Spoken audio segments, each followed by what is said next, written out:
Manifesto आपको अच्छा लगा?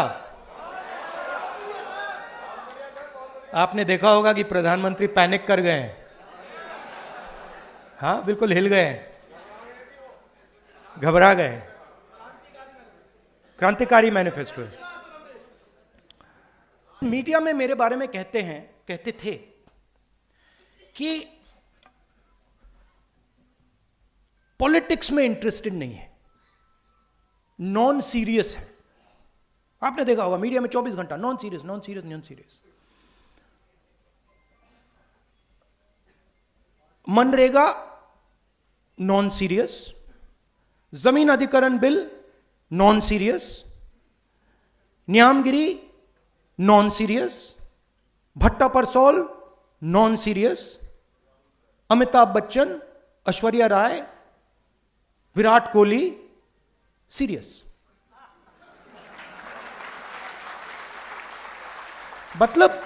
मतलब हिंदुस्तान की पॉलिटिक्स में मान लीजिए ये कमरा है, इसमें 1000 लोग बैठे हैं। 1000 लोग में से आप यहां पे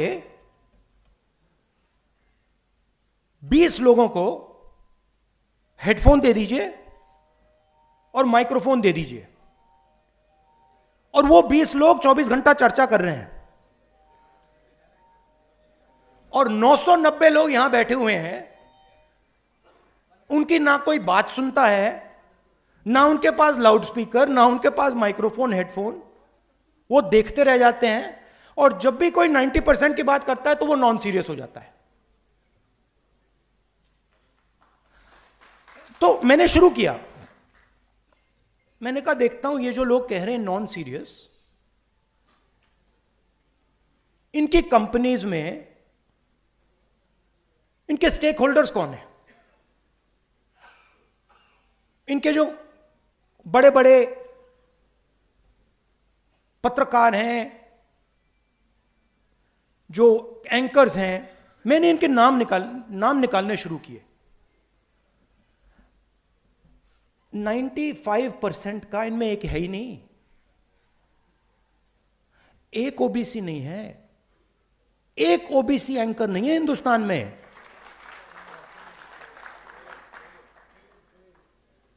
एक ओबीसी एंकर नहीं है, एक दलित एंकर नहीं है, एक आदिवासी एंकर नहीं है। सारी की सारी कंपनियों के लिस्ट में 90% से एक मालिक है ही नहीं। तो लाउडस्पीकर आपके हाथ में ही नहीं है, और अगर लाउडस्पीकर आपके हाथ में नहीं है तो जो भी आप बोलोगे वो नॉन सीरियस।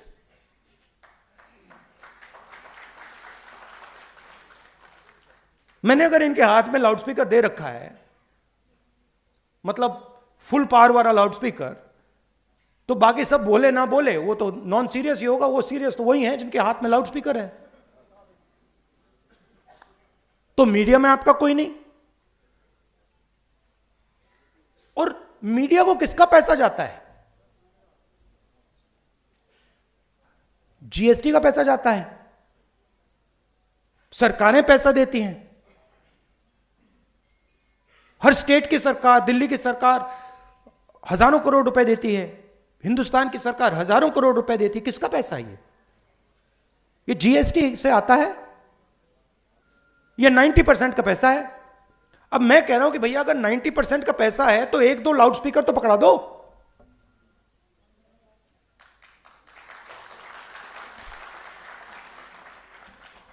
उसके बाद मैंने कहा ठीक है, मीडिया में कोई नहीं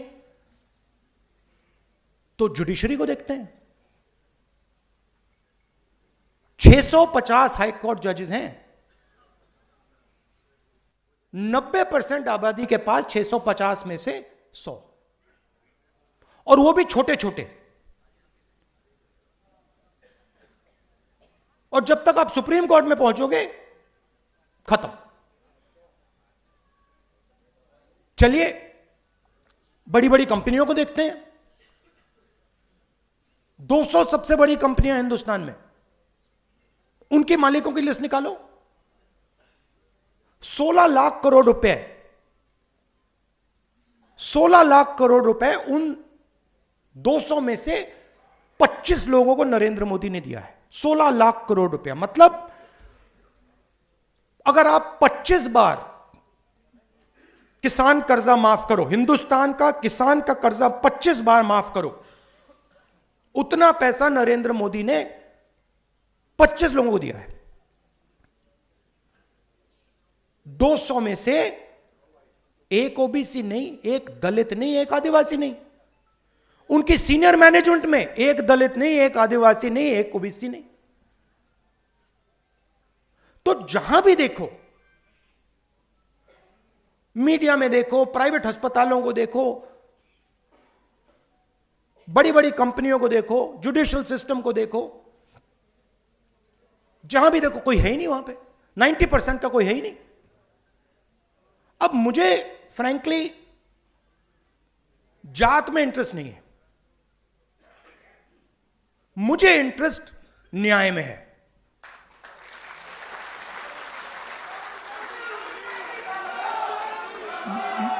मैं सिर्फ ये कह रहा हूं कि हिंदुस्तान में आज 90% के साथ अन्याय हो रहा है, भयंकर अन्याय हो रहा है।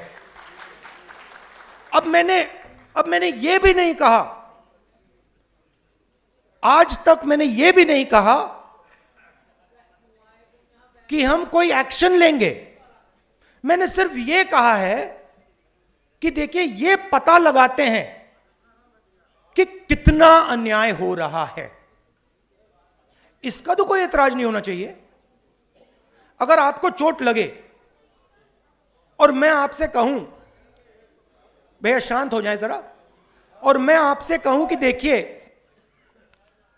इनको चोट लगी है, एक्सरे करा लीजिए, तो एक्सरे से किसी को इतराज तो नहीं होना चाहिए ना। मगर आप देखिए, नेशनल मीडिया को देखिए, नरेंद्र मोदी को देखिए, जैसे ही मैंने एक्सरे का शब्द प्रयोग किया, मैंने सिर्फ यह कहा कि टेस्ट करते हैं अन्याय कितना है, सारे के सारे खड़े हो गए। देश को तोड़ने की कोशिश हो रही है, देश को बांटने की कोशिश हो रही है। एक्सरे से क्या बटेगा, कैसे बटेगा? एक्सरे से सिर्फ 90% को यह पता लगेगा कि उनकी भागीदारी कितनी है। अब सारे के सारे देशभक्तों को यह अच्छा लगना चाहिए। देशभक्त क्या चाहता है? देशभक्त देश में न्याय चाहता है। देशभक्त अन्याय थोड़ी चाह सकता है। देशभक्त चाहता है कि हिंदुस्तान आगे बढ़े, देशभक्त चाहता है कि हिंदुस्तान एक दिन सुपर पावर बने, जो भी जैसे भी आप कहना चाहो। तो अगर आप सुपर पावर बनना चाहते हो, चाइना से मुकाबला करना चाहते हो, तो 90% शक्ति का प्रयोग तो करना पड़ेगा। अगर आप 90% की शक्ति का प्रयोग ही नहीं करोगे तो कैसे बनोगे? तो बड़ी इंटरेस्टिंग बात है कि सारे के सारे लोग अपने आप को देशभक्त कहते हैं, सारे के सारे जो अपने को देशभक्त कहते हैं, एक्सरे से डरते हैं।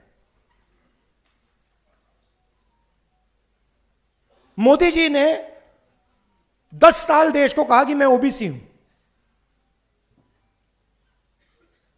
जैसे ही मैंने एक्सरे की बात की, जाति जनगणना की बात की, नरेंद्र मोदी कहते हैं जाति नहीं।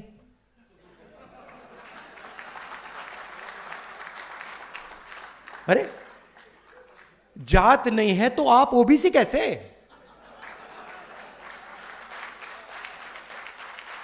फिर आपको उस टाइम कहना था मेरी तो कोई जात ही नहीं है। और फिर कहते हैं हिंदुस्तान में सिर्फ 2 जात हैं, अमीर और गरीब। ठीक है, अगर आप यह बात मानते हो कि हिंदुस्तान में सिर्फ 2 जात है, अमीर और गरीब, तो मैं आपसे कहता हूं कि गरीबों की लिस्ट निकालिए, उसमें आपको ओबीसी, दलित, आदिवासी मिल जाएंगे। और अमीरों की लिस्ट निकालिए, उसमें आपको एक दलित, एक आदिवासी, एक पिछड़ा नहीं मिलेगा, नहीं मिलेगा।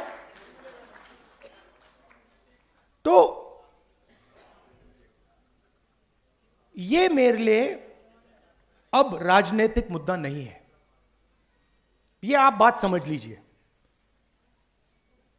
ये अब मेरा लाइफ का मिशन है।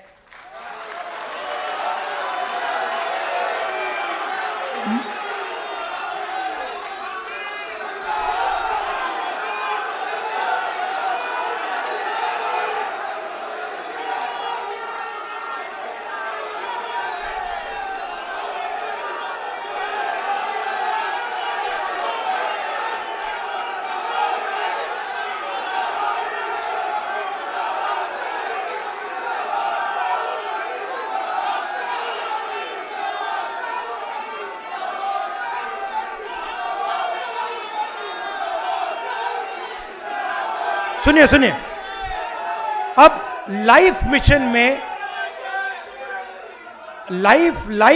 में और राजनीति और लाइफ मिशन में फर्क मैं आपको बताता हूं। लाइफ मिशन में कॉम्प्रोमाइज नहीं होता है, राजनीति में कॉम्प्रोमाइज किया जा सकता है, लाइफ मिशन में कॉम्प्रोमाइज नहीं होता। और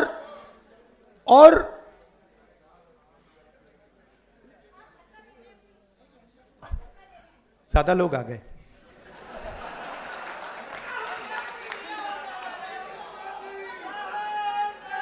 और तो दो तीन चीजें हैं जो मैं आपको बताना चाहता हूं, और काम किस डायरेक्शन में करना चाहिए। सबसे पहले इसमें एक पॉलिटिकल डायरेक्शन है। पॉलिटिकल डायरेक्शन आपने मैनिफेस्टो में अच्छी तरह देख लिया है।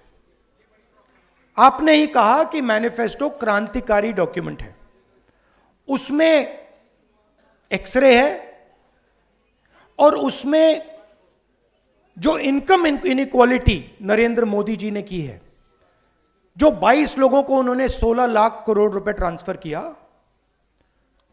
थोड़ा सा पैसा, ज्यादा नहीं, थोड़ा सा पैसा कांग्रेस पार्टी का मैनिफेस्टो वापस 90% को देने जा रही है। थोड़ा सा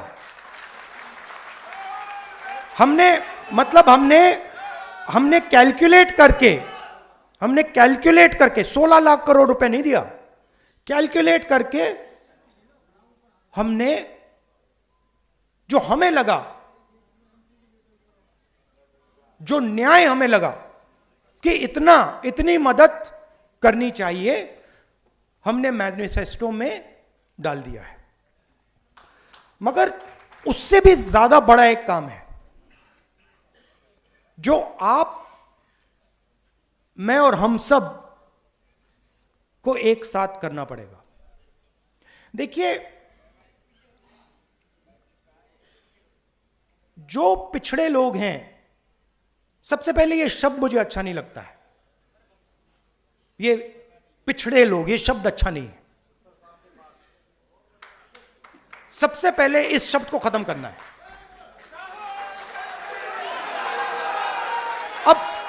अब इसका मतलब क्या है? देखिए, आपको यह समझना है कि आपके साथ किया क्या गया है। ये जो पूरी मूवमेंट है ना बीजेपी वाली, इसका मिशन आपकी हिस्ट्री को मिटाने का है कि आप लोग अपनी हिस्ट्री ना पहचानो और ना समझो। तो एक प्रकार से आपको बीते हुए समय से काट दिया गया है। यह हुआ है आपके साथ, और आपकी हिस्ट्री है। आपकी हिस्ट्री फूले जी हैं, अंबेडकर जी हैं, नहीं, अंबेडकर जी हैं, मगर वो बहुत चुने हुए लोगों की हिस्ट्री है, 2, 3, 4 लोगों की हिस्ट्री है। मगर एक्चुअली फूले जी जैसे करोड़ों लोग थे जिन्होंने अपनी पूरी जिंदगी 24 घंटा अपना खून पसीना दिया, मगर उनकी कोई बात ही नहीं करता है। तो जो आपकी हिस्ट्री, जो आपकी हिस्ट्री है, जिसको मिटाया गया है, जिसको मिटाया गया है, उसको रिवाइव करना है। आजादी की लड़ाई में मैं आपसे पूछता हूं, आजादी की लड़ाई में आपका क्या रोल था? क्या रोल था आपका आजादी की लड़ाई में? सेंट्रल रोल था आपका आजादी की लड़ाई में।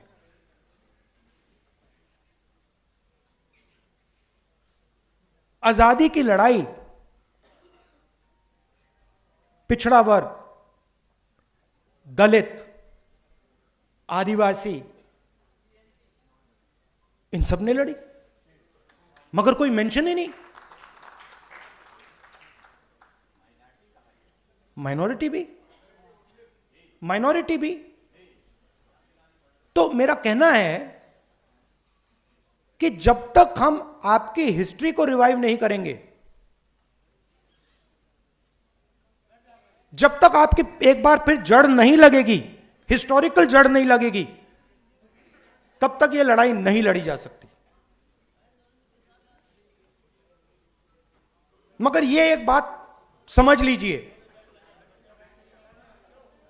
कि जो मैंने आपसे पहले कहा, यह मेरे लिए राजनीति नहीं है, यह मेरे लिए लाइफ मिशन है, इसको छोड़ने वाला नहीं हूं मैं। और मैं गारंटी करके कह रहा हूं, जो कांचा जी ने कहा, आप लिख लो, जाति जनगणना को कोई शक्ति नहीं रोक सकती है। और जितना इसको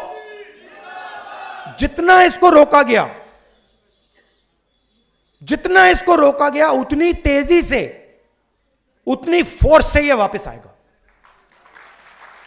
क्योंकि हिंदुस्तान के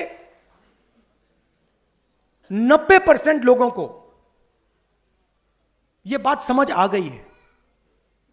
शायद वो आज कह नहीं रहे हैं,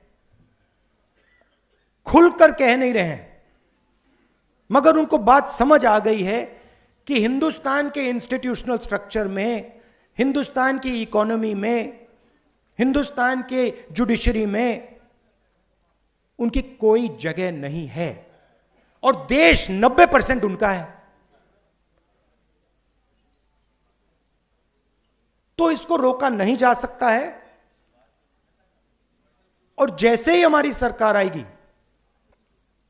मैं आपको बता रहा हूं, पहला काम जाति जनगणना होगा।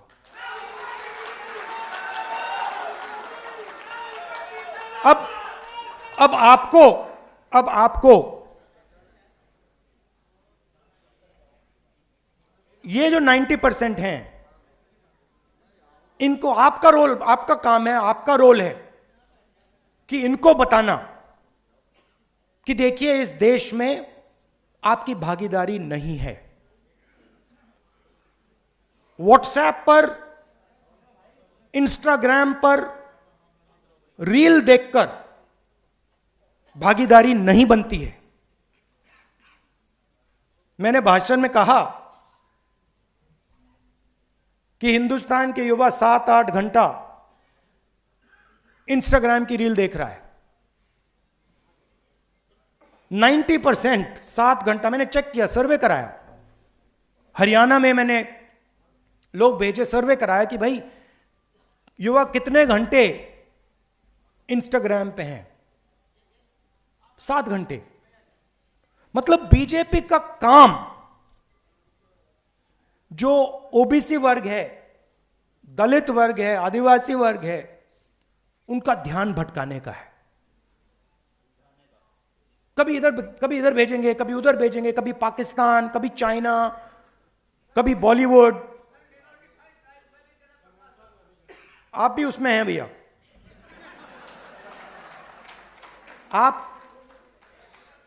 आप भी 90% में हैं, और आपकी हालत हम जानते हैं। आपको क्या सहना पड़ता है हम सब जानते हैं। तो ये ध्यान भटकाते हैं।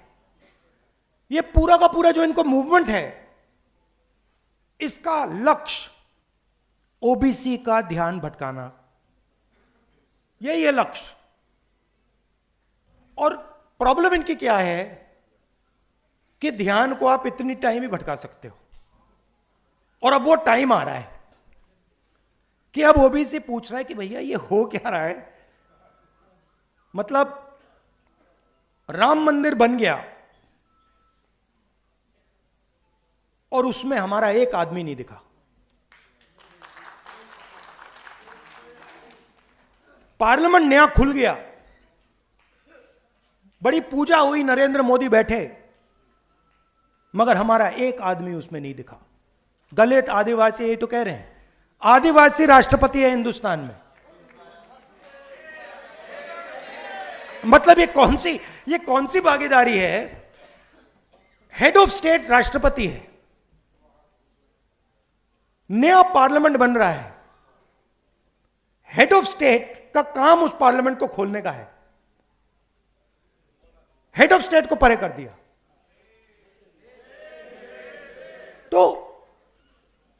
तो लोगों को यह बात समझ आ रही है। राम मंदिर में भी बिल्कुल यही हुआ। तो देश को यह समझ आ रहा है, 90% को समझ आ रहा है, और इसको हमें आगे ले जाना है। अब मैं ये भी नहीं कह रहा हूं कि हिंदुस्तान के मतलब जो बड़े बड़े बिजनेसेस हैं उनकी मदद नहीं होनी चाहिए, होनी चाहिए, कोई प्रॉब्लम नहीं है। मैं सिर्फ ये कह रहा हूं कि भैया अगर उनका 100 रुपए, उनके 100 रुपए की मदद हो रही है तो इनकी भी 100 रुपए की कर दो ना। अगर आप उनका कर्जा माफ कर रहे हो, उनका आपने 16 लाख करोड़ कर दिया, और हिंदुस्तान के किसान का आपने 50 रुपए भी नहीं किया। ओबीसी स्टूडेंट्स हैं, आदिवासी स्टूडेंट्स हैं, दलित माइनॉरिटी स्टूडेंट्स हैं, उनका आपने कितना माफ किया? कुछ नहीं। फीस बढ़ा दी, और फीस बढ़ा दी नहीं, बात समझिए, आपने कहा फीस बढ़ा दी, फीस बढ़ाई प्राइवेट यूनिवर्सिटी कॉलेजेस में, सही? प्राइवेट यूनिवर्सिटी कॉलेजेस किसके? वही 5% के हैं। वो जमीन कहां से आई? जमीन कहां से आई? आपकी जमीन, किसानों की जमीन एक्वायर की, स्कॉलरशिप खत्म कर दी। तो प्राइवेट अस्पताल देखिए, प्राइवेट कॉलेजेस, स्कूल्स, कॉलेजेस देखिए, बड़ी बड़ी यूनिवर्सिटीज देखिए। आप जीएसटी का पैसा देते हो, जमीन आपसे एक्वायर की जाती है, और फिर आपकी फीस बढ़ती है। और हर संस्था में यह है। मैं आपको छोटा सा उदाहरण देता हूं, फसल बीमा योजना। मैंने ये पूरी एनालिसिस की है। फसल बीमा योजना 45,000 करोड़ रुपए हिंदुस्तान की सरकार, स्टेट की सरकार फसल बीमा योजना को देती है। फसल बीमा योजना का पैसा 16 कंपनीज को जाता है। 16 कंपनीज के मालिकों में एक ओबीसी, एक दलित, एक आदिवासी नहीं है। उनकी सीनियर मैनेजमेंट में जिनको करोड़ों रुपए की सैलरी मिलती है, उसमें एक आदिवासी, एक दलित, एक ओबीसी नहीं। फिर तूफान आता है, किसान का खेत खत्म हो जाता है। पैसा कहां से आया? जीएसटी से आया, किसान का पैसा गया। और फिर कंपनी कहती है भैया देखो, आपके खेत में तो नुकसान हुआ ही नहीं, और किसान को पैसा नहीं दिया। तो कहा जाता है कि 45,000 करोड़ रुपए किसानों को जा रहे हैं, मगर होता क्या है? 45,000 करोड़ रुपए 16 कंपनी को जाते हैं। फर्टिलाइजर सब्सिडी भी यही है। जाति जनगणना से क्लैरिटी हो जाएगी। और जाति जनगणना को मैं आपको थोड़ा समझाना चाहता हूं। आप यह मत सोचिए कि जाति जनगणना सिर्फ कास्ट सर्वे है। वो जाति का सर्वे है, मगर उसमें हम इकोनॉमिक और इंस्टीट्यूशनल सर्वे भी जोड़ेंगे। मतलब क्या होगा? मतलब क्या होगा